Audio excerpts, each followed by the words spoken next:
I'm going to say how to jam a guitar tune with only one guitar. Many of us here in New Zealand are under lockdown at the moment, and so it's an excellent time to be learning to play a musical instrument. But what do you do if you've only got one guitar? Many of us, of course, go out normally and make music with others, so we go and play with other instruments, or we have people over to make music together.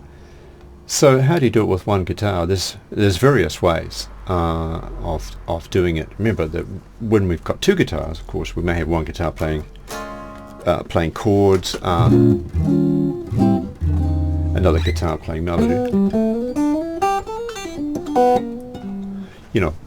that sort of thing. But if it's only one guitar, well, some of my colleagues, would use backing tracks, which I suppose is a bit tacky, I suppose.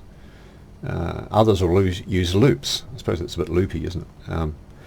But you can actually play, chords and melody kind of together, just maybe not exactly at the same time, but you can get a kind of a feeling of the harmony and also the melody by kind of juxtaposing them.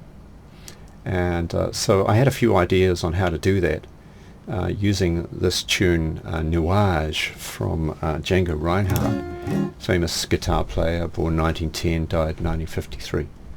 And Django, of course, he was a great player, and in this I'm not attempting to play the way that he played.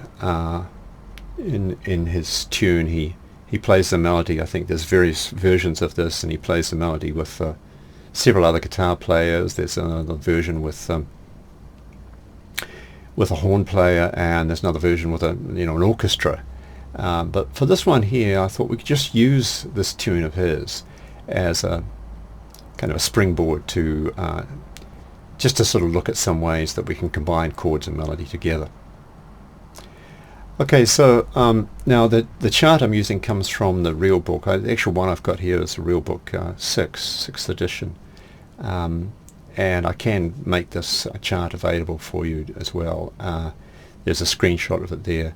But I think, well, the first thing to do would just be to look at the melody. So the melody just starts with something like a...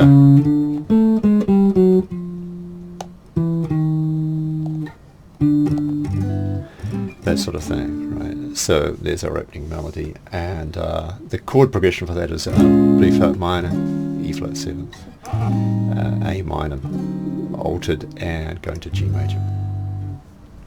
Now, of course, how do you sort of put those together? Well, it's kind of tricky, but you can do it. So one of the ways that you could do that would be, for example, to play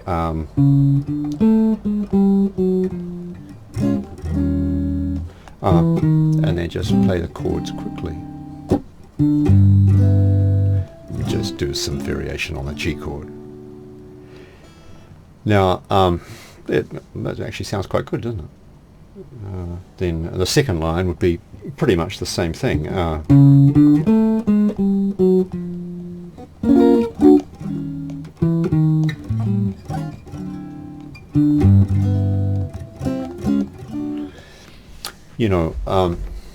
So what it means is that where the long notes are, or where there's just like a little bit of a rest, you can put the chord in there, and as long as it's got a sense of the time and groove, it still sort of makes sense, So this melody, of course, has each of the phrases has an anacrusis beginning. Now, that means, by an anacrusis, I mean it's got some like pickup notes before it comes into the first beat of the bar. So like that next phrase, for example, goes so ya ba pi ba ba bum ba. So da da dee da da da. That's the anacrusis, right? So and then the chord comes in.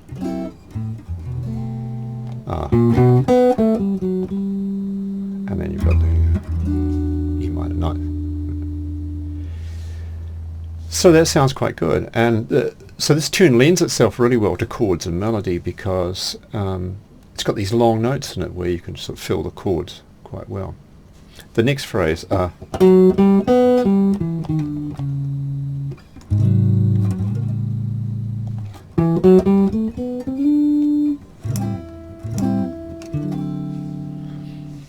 See, so if we put all that together, we get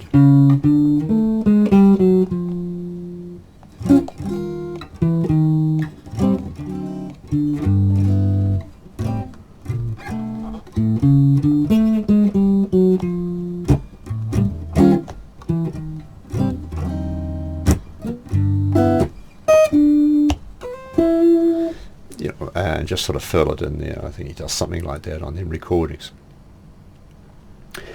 So then in the second half of the tune, he starts the melody the same way. Now one thing I've noticed that in both of the recordings that I listened to, just at that point in the melody, he does a little fill, which is based around the E flat ninth chord, and it goes and then the next one goes, the chord goes down a semitone right to like a D ninth with no D in it, and then onto the melody, onto the G. So when you put that together, it sounds something like this.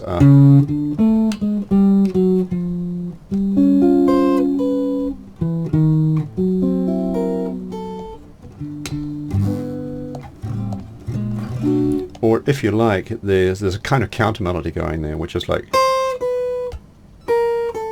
moving down semitones. So it's going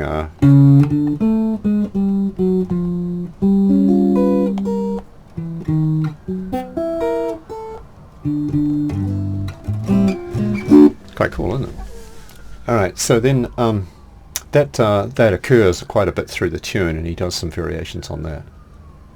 But in the second half of the tune, on the second line of that second half, he takes the whole melody and puts it across on the next string. So now, obviously, this tune was written by a guitar player, wasn't it? Just go across the next string, use exactly the same fingering. The only trouble is that, of course, we can't take that phrase that we looked at before and put that over a string because we haven't got 7 strings. So what you need to do is to take the same phrase and put that up onto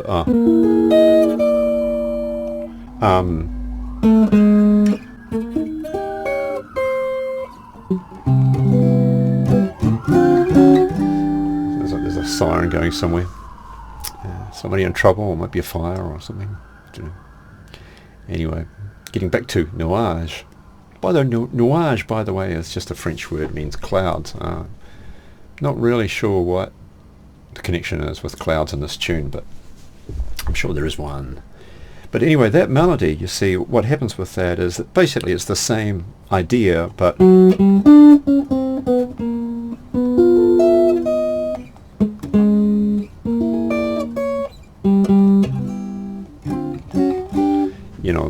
so you could join that together, and that way you've got kind of the melody, you've got the chords, then you've got even a little bit of a counter melody going in there. So then in the last 2 lines of the melody, he does C minor 7th, F 7th,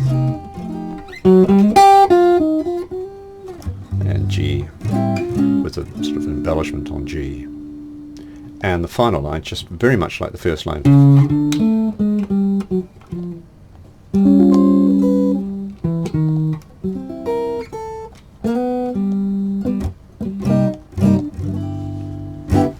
Right, so actually when you put all that together, you get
Okay, so then that takes us into usually in jazz type tunes, that's really just sort of what they call the head. It's just sort of like the tune, the main part of the tune. And this tune, incidentally, was a hit for Django Reinhardt way back in the 1940s during the wartime in Paris, in France, funnily enough. So then, if you're looking at the way to play a melody in there and the way to play an improvised melody, again, I'm not pretending to say that this is the way Django Reinhardt played it, but there's a couple of ways you can play it, and one of the ones that I look at is if you look at the chord progression in that first line, it's going like B flat minor, E flat 7th, A minor 7 flat 5, D 7 flat 9, and G. A G6th, and it's variants there. But in a way, you could simplify that chord progression down and put that to E flat 7th, and to D 7th, and to G. And some people might even say it's really just a kind of a D 7th with a sort of alteration, and a G like that. So,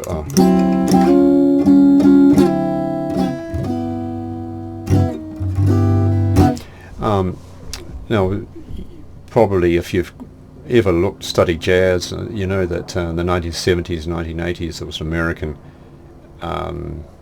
jazz theorist, I suppose, a guy called Jamie Aebersold, who sold a lot of play-along records and books and things, and he talked about these 2-5-1, he called 2-5-1 progressions, and what that meant was that if the chord like goes from E flat 7th down to D 7th down to G, what he would sort of use there is he would say, well, that's not just E flat 7th, it's like B minor 7th and E flat 7th. And instead of D 7th, it's like, A minor 7th and D 7th, or in this case A minor 7 flat 5 and D 7 flat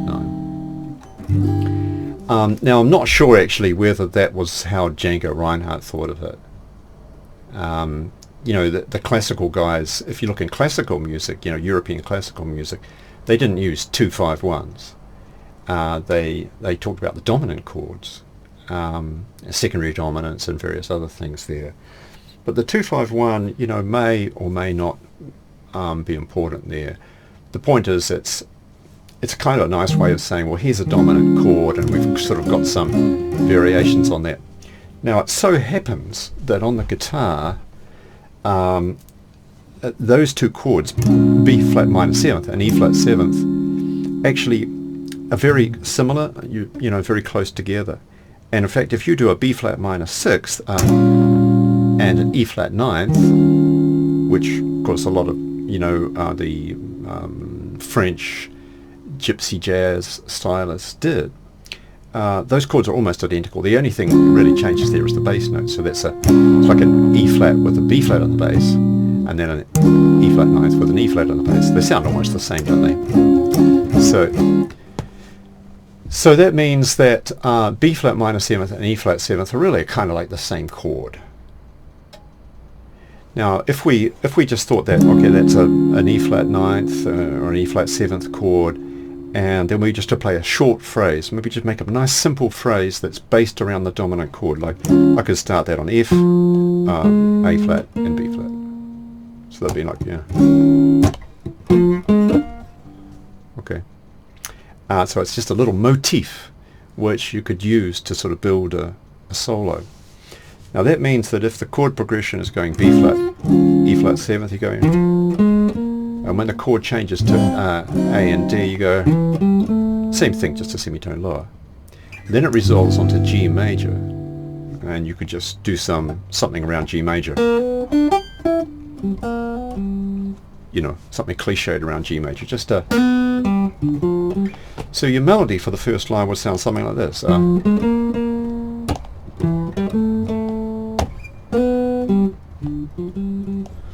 Okay, fine. Now then, in the next line,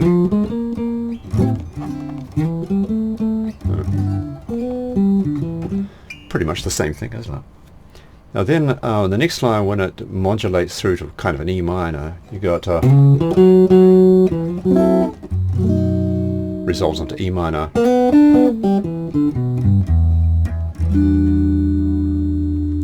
You know, so all that happens there is because the chord progression is, you know, B7th really. It's marked as F sharp minor 7 flat 5 and B7, resolving onto E minor. It's really kind of a B7th. So B7th is the dominant chord, and our nice little phrase there would be. Remember how we did? This would be right in the new key in like an E minor. So there'll be a melody, and then onto E minor, and you just do some cliche around E minor. So, or right, and then in the fourth line of the music, the chord progression goes to A7th, A flat 7th, and A. Now, of course, you can think of that as really the A flat 7th is really just a kind of slidey way of getting into A7th. So it's not really like the keys changed there. It's just A7th basically that's moving around. So if that was an A7th, then our nice little motif would be like starting on B, you know, or and so we'd have and resolves onto D major, and cliche on D, or right. So those four lines of music would sound something like this.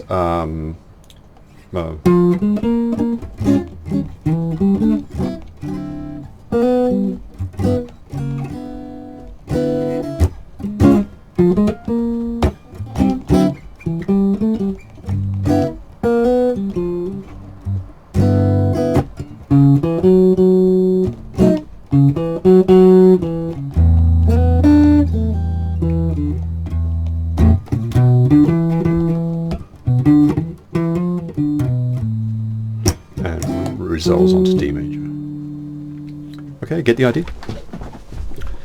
Okay. So in the second section of the music, that starts the same way. So you remember our figure was, or you could do an octave higher, you know. But remember that? And resolving into G major.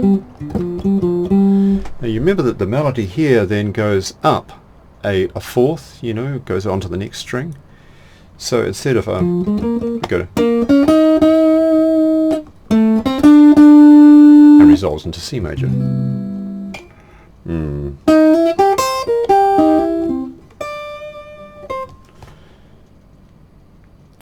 Okay, so putting those two lines together would have something like, you know,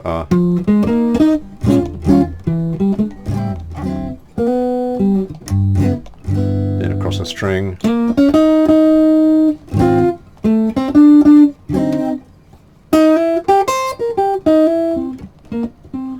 right, C major.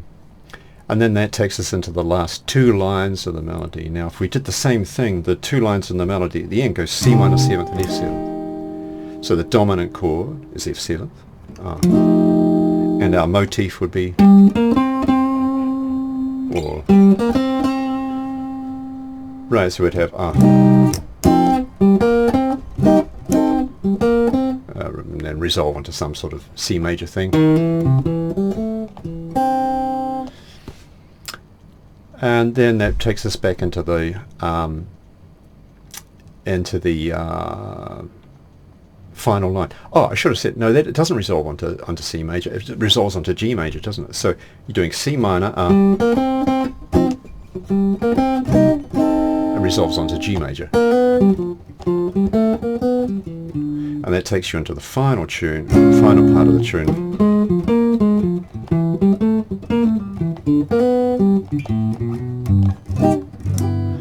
Right, so there we've got a whole melody placed there, which is kind of like a melody plus chords. It's just a very simple motif. It's only a three-note motif. So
quite a nice melody, isn't it?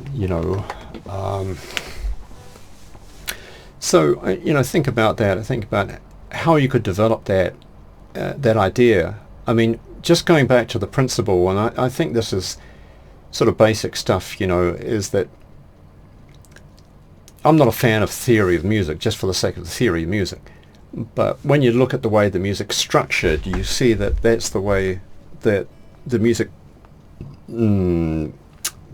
it's kind of like a roadmap that it follows.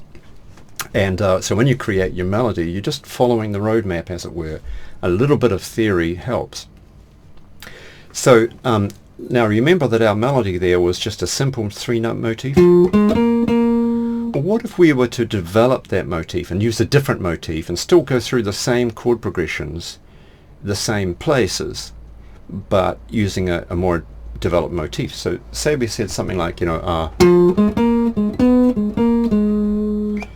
that would be like, for our melody, that would be like...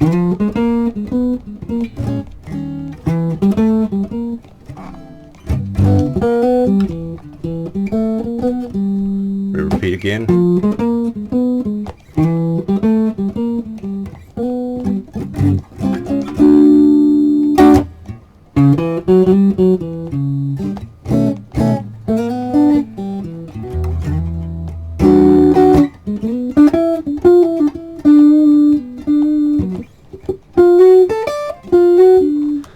The second half.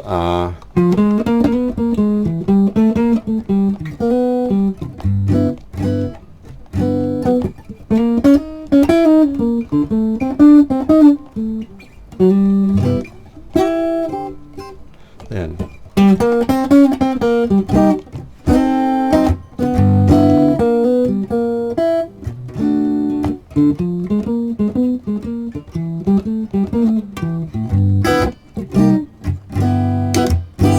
get the idea? So with a simple idea, following the roadmap of the tune, we're starting to sort of get an interesting sort of melodic outline. Now again, what if you were to extend that even further? I mean, so remember we're basically taking an E flat chord and we're sort of building some notes from the E flat chord. So what if we did something like just another variation, really, isn't it, on the E flat 7th chord? That would be like the 9th, I don't know, the A flat, the 4th, and the B, and then the 7th of the E flat 7th chord. Let's see. So that would be like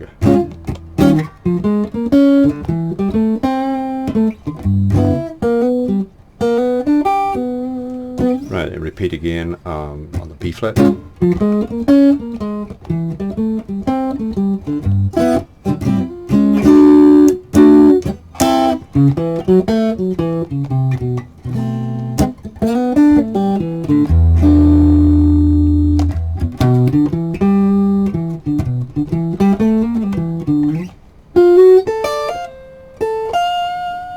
And back here.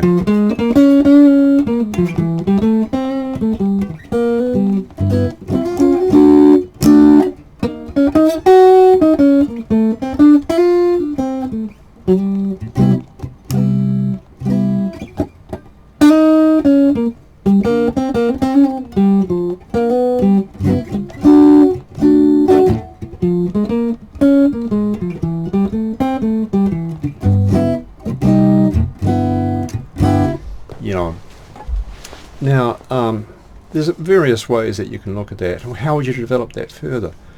There's a whole tradition of making music like this where you just change things subtly and the music develops.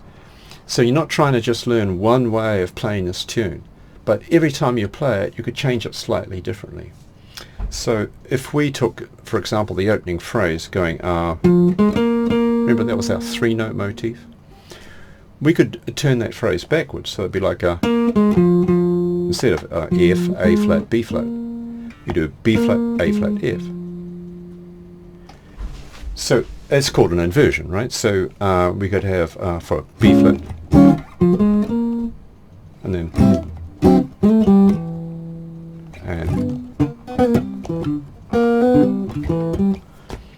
or we could have done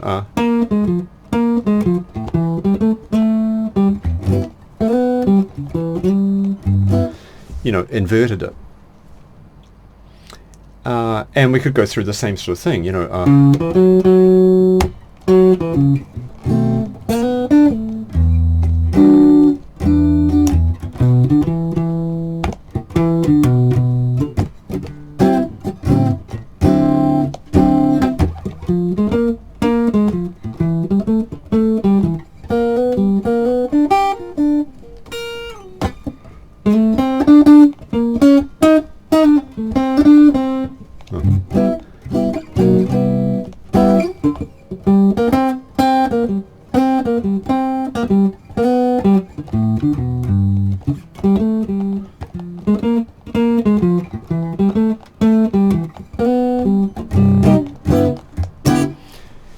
You know, so the inversion.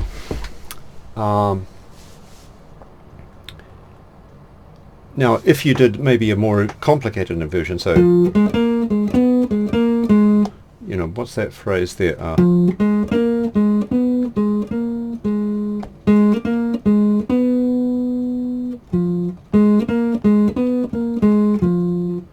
Right, so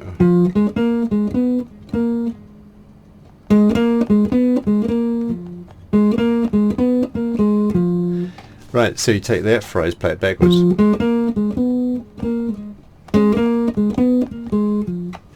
So you might get something like you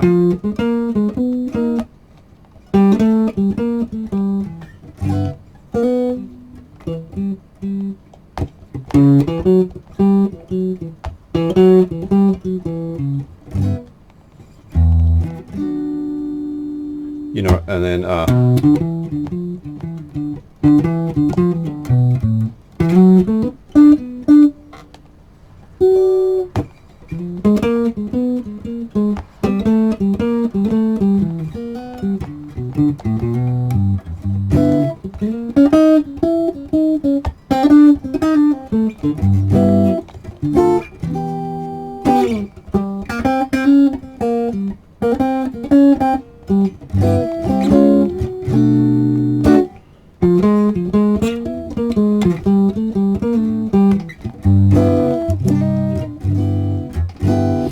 you see, so developing the idea and inverting the melody, you know, playing it backwards basically, adding extra notes to it, you know, and each time you play it, you could play it slightly different, you know.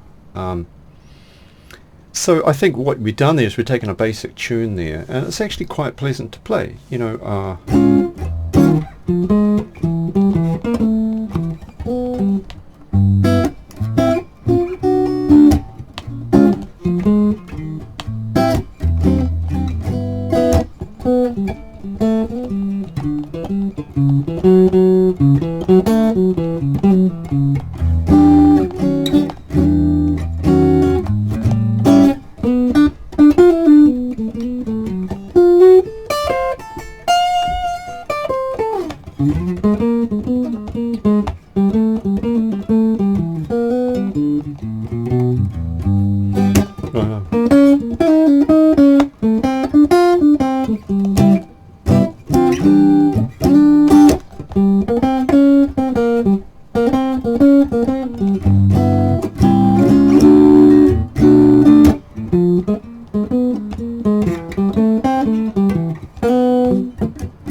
You know, now of course when Django Reinhardt played, you know, he did a whole lot of fancy things, you know, using harmonics and stuff there. But I find that very satisfying to play, you know, and particularly the most satisfying thing about that is that every time I go and pick up the guitar and look at that tune, Nuage, I play it differently. And for me, that is a kind of lifeline. I sort of feel like I'm connected with certain kind of freedom, you know. It's like a kind of creative freedom that you have to sort of like just develop an idea rather than trying to just keep repeating the same thing over and over again, you know. And I think that's one of the best things about jazz. Now, of course, what I've done is basically a very, very formularized kind of thing. I mean, I could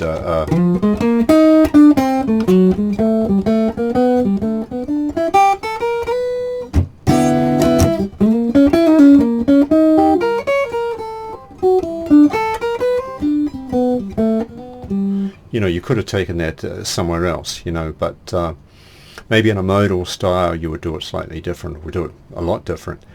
But I hope that that's been useful for you, looking at how you could play that tune, how you can make that sound interesting for yourself to make music with.